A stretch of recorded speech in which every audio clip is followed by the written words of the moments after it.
రోజు మనము chicken fry చేసుకుందాము. కావాల్సినవి అరకిలో చికెన్, కొన్ని ధనియాలు, అన్నం సాజీరా, కొన్ని మిరియాలు, జీలకర్ర, కొన్ని మెంతులు, కొద్దిగా కొబ్బరి, 2 ఉల్లిపాయలు, ఒక టమాటో, కొత్తిమీర, పుదీనా, కొద్దిగా కరివేపాకు. దానిలో మనము కొద్దిగా పసుపు,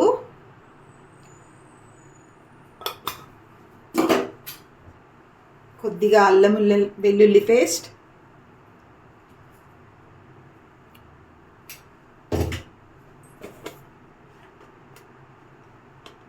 రెండు స్పూన్ల కారం. దీన్ని ఇప్పుడు మనము కలుపుకుందాము. చికెన్లో కారము, ఉప్పు, పసుపు అన్నీ కలుపుకొని ఒక పక్కకు పెట్టుకుందాం. దీన్ని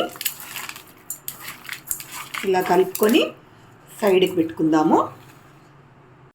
మసాలాలన్నీ ఇలా మిక్సీకి వేసుకుందాము. ఇలా మిక్సీకి పట్టుకున్న పొడి అంతా ఇందులోనే వేసుకొని కలుపుకొని సైడ్కి పెట్టుకుందాము. ఇలా కలుపుకొని పక్కన పెట్టుకుందాము. ఇలా కలుపుకోవడం వల్ల ఎంతో రుచిగా అవుతుంది చికెన్ ఫ్రై. ఇలా కలుపుకొని సైడ్కి పెట్టుకుందాము. నూనె వేసుకున్నాను. కొద్దిగా ఉల్లిపాయ ఇలా వేగాక కొద్దిగా కరివేపాకు, ఒక టమాటో చెప్పాను కదా, ఆ టమాటో కట్ చేసుకొని వేసుకోవాలి. ఇవి బాగా మగ్గాక మనం చికెన్ వేసుకుందాం. ఇలా మంచిగా మగ్గాకే ఇలా టమాటాలు అంతా మగ్గిపోయాక ఇప్పుడు మనము చికెన్ వేసుకుందాము.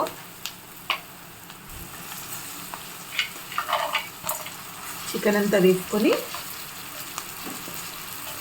ఒకసారి అంతా కలుపుకోవాలి.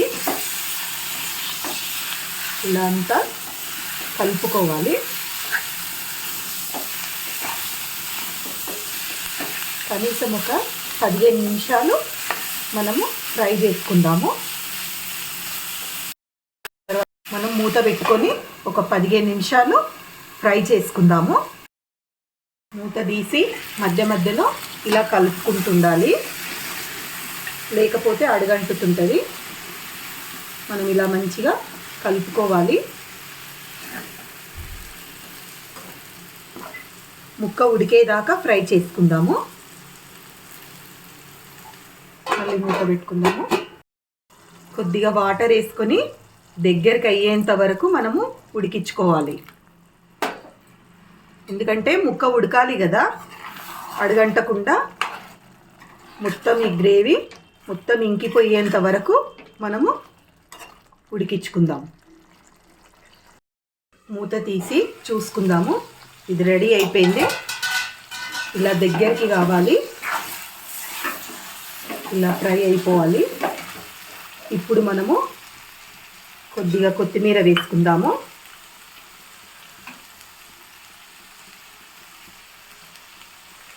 హాఫ్ నిమ్మ చెక్క వేసుకుందాము. ఇలా పిండుకొని ఒక్కసారి అంతా కలుపుకొని దించేసుకుందాము. రెడీ అయిపోయింది చికెన్ ఫ్రై. ఇది ఎంతో రుచిగా ఉంటుంది. నా వంటకం మీకు నచ్చినట్టయితే సబ్స్క్రైబ్ చేసుకోండి ప్లీజ్.